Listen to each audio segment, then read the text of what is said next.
natin gawin, maging kalmado tayo para makaisip tayo ng solusyon. Kasi kung iisipin natin ang iisipin yung problema natin, tapos wala ka namang ginagawang action, hindi ba susolusyonan yung yung problema mo? Kaya una mo dapat isipin paano mo masusulisin na. Tsaka umaction ka para malutas yung problema mo. Yung problema sa buhay biglang dumarating yan. Hindi naman masusolusyonan ng problema kung wala kang gagawing paraan. Lahat ng tao gumagawa ng para ang problema ay masolusyonan. Tulad ng halimbawa ng problema sa pagkain. Di ba? Kung hindi ka maghahanap buhay, hindi ka magkakaroon ng pagkain, trabaho, maraming problema ng tao na minsan ba nahihirapan ng solusyonan. Tulad ng mga tricycle driver, namumblema rin sila minsan sa boundary, minsan nagkikipit sila, minsan yan, yung mga vendors, lahat yan na nagkikipit. Pero so nagagawa lang sa speed ko, di ba? Ayun lang masasabi ko.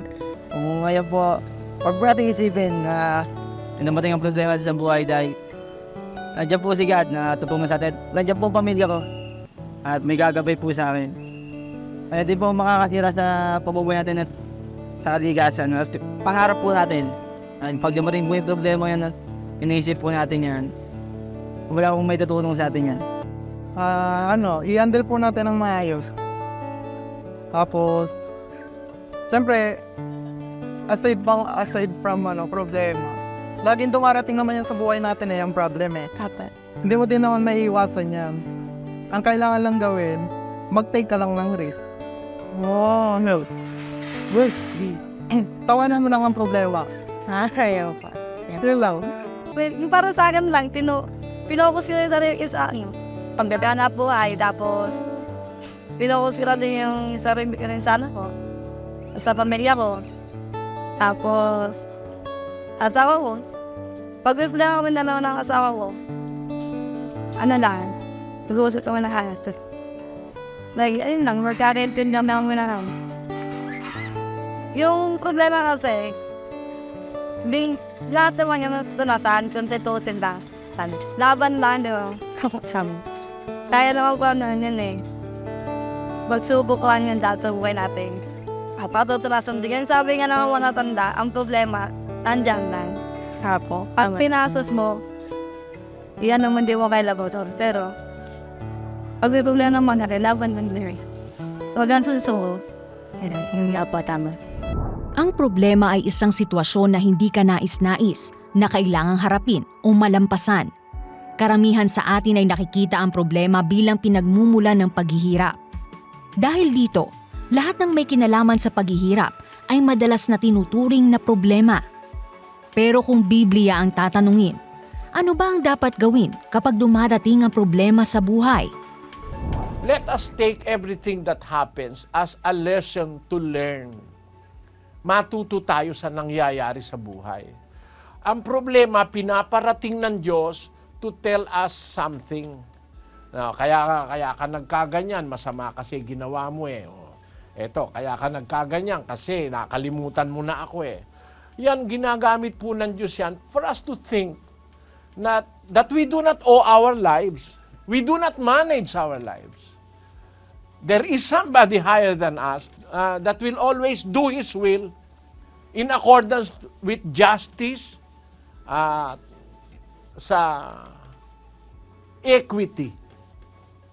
Laging may ibabalance ang Diyos eh. And that will finally happen doon sa araw ng paghuhukom. Ngayon, para makalimutan natin yung mga problema sa buhay, mapalapit tayo sa Diyos, 4:6 ng Filipos ang sabi.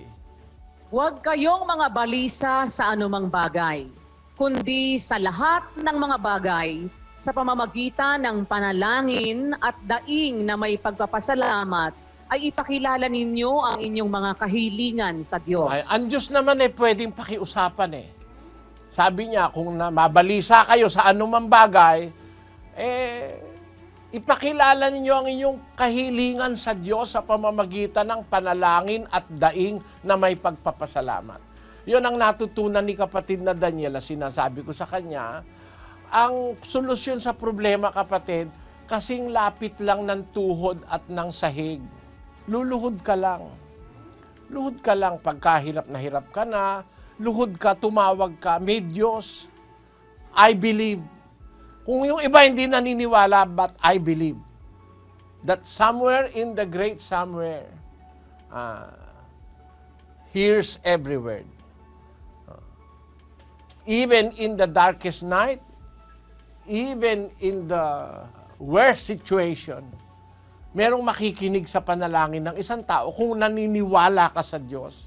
What we need is just to believe that there is somebody up there and to trust Him with all our hearts and to put on Him our cares. Gaya ng sabi ni San Pedro sa 5:7 ng unang Pedro, sa English, pakibasa mo, Sis Luz.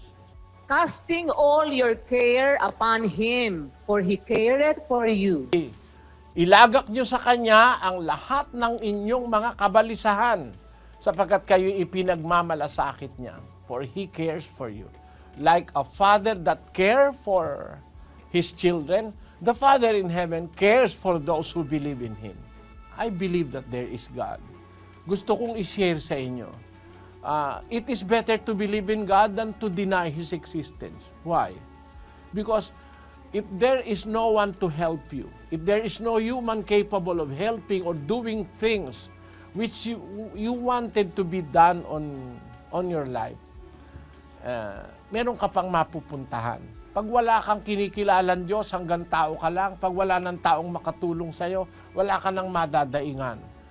It is very consoling to know that there is somebody up there that listens to the prayers of the poor, the neglected in society, at yung nasa mga kagipitan sa buhay. Yun ang paraan para malimutan ang problema, to pray. Because God will help you forget your problems in life. He will solve your problems.